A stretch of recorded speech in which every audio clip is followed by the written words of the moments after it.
کہ اپنے ہی گھر کو آگ لگی اپنے ہی چراغ سے۔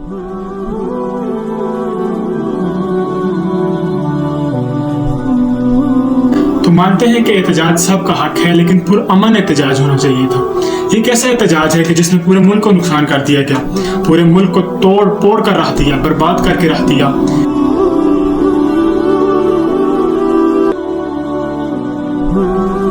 یہ احتجاج کہلاتا ہے، اس کو آپ پرامن احتجاج کہتے ہیں۔ اگر آپ کے نزدیک یہ پرامن احتجاج ہے تو پھر شر پسند احتجاج کیا ہوگا؟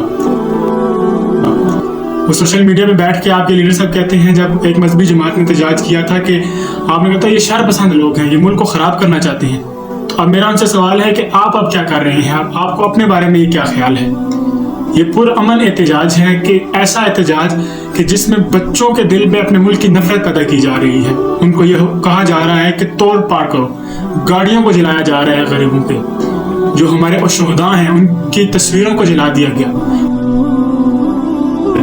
یہاں تک کہ ویڈیو میں نظر سے گزری مسجد پر آگ لگا دی گئی، مسجد کو توڑ پھوڑ کر دیا گیا۔ ایک بچے کی ویڈیو، اس میں یہ تھا کہ اس بچہ لا الہ الا اللہ کلمہ لکھا ہوا ہے اس بینر کے اوپر، اس پہ ڈنڈے مار رہا ہے۔ یہ آپ بچوں کو درس دے رہے ہیں۔ دعوت تو آپ ریاست مدینہ کا کیا کرتے تھے، اور حالات یہ ہیں کہ آپ بچوں کے دل میں اپنے ملک ہی کی نفرت پیدا کر رہے ہیں۔ کسی نے کہا نا کہ اپنے ہی گھر کو آگ لگی اپنے ہی چراغ سے۔ ہماری جاہل عوام دوسروں کی باتوں میں آ کر اپنے ہی گھر کو آگ لگا دی۔ ہماری جاہل عوام نے اپنے ہی ملک کو جلانا شروع کر دیا۔